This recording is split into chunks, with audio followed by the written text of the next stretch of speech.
Hi, everyone. Welcome to Shhhcrets.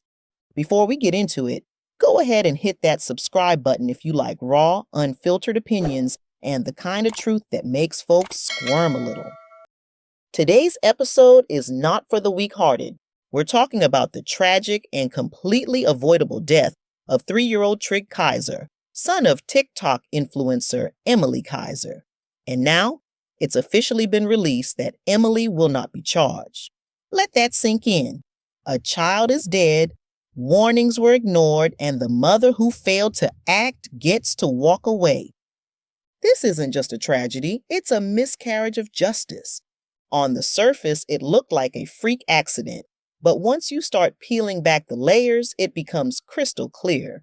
This wasn't just bad luck or a lapse in judgment.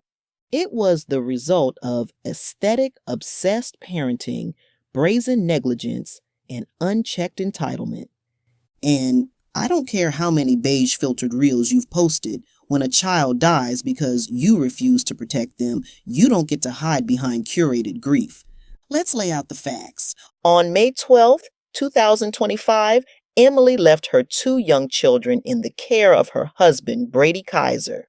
While she was out with friends, her security system alerted her that there was motion near the backyard pool. She called Brady multiple times. He never answered. She ended up calling EMS herself and had to describe what she was seeing through the camera. And guess what? EMS, not Brady, was the one who pulled that baby out of the pool. By then, it was too late. Trigg died 6 days later, so I'll ask again. Where was Brady? Because it's not enough to say he was distracted by the newborn. Changing a diaper doesn't take 10 minutes and total phone disconnection. No, what this sounds like is exactly what so many women complain about. A father who checked out the moment he was left alone. Let's be honest, if this had been a nanny or a babysitter, she'd be in handcuffs. But because it's the father, we get excuses, sympathy. I'm not doing that. Brady couldn't keep his child alive for a few hours. Whether he was watching TikTok, playing Call of Duty, or watching corn while a baby crawled around, he was not doing what he said he was doing. And that's not parenting, that's negligence. That's manslaughter. And he should be charged as such. And Emilie? Let's not pretend she's a bystander in all of this. For months, followers warned her about the lack of a fence around their pool. Some even offered to help install one. But Emilie's response? She blocked them. She deleted comments. She disabled discussion altogether. Why? Because the fence didn't match the vibe. Because it ruined the aesthetic of her picture-perfect, influencer-ready backyard. And now that same backyard is the scene of her son's death. Let that sink in. This is what happens when vibes matter more than values. When your curated feed is more important than common sense. When safety takes a back seat to soft lighting and a neutral color palette.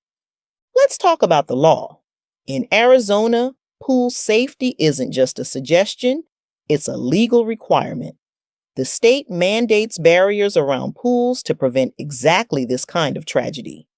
If this had been a car accident and Trigg wasn't wearing a seatbelt, this conversation wouldn't even be happening. They'd already be in jail.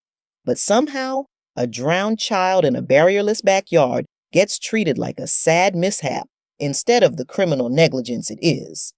And now that we know they were repeatedly warned, that followers begged them to install a safety fence, that free help was offered, and they still refused, that's not ignorance. That's arrogance. That's endangerment. And it makes everything worse. They should both be charged. Lock them up.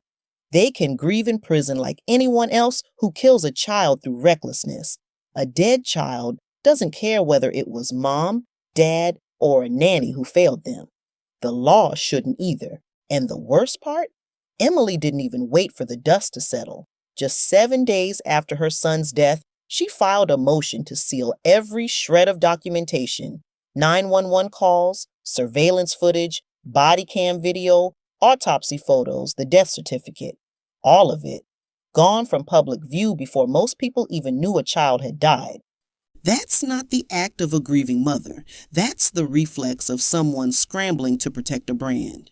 She didn't move like a devastated parent.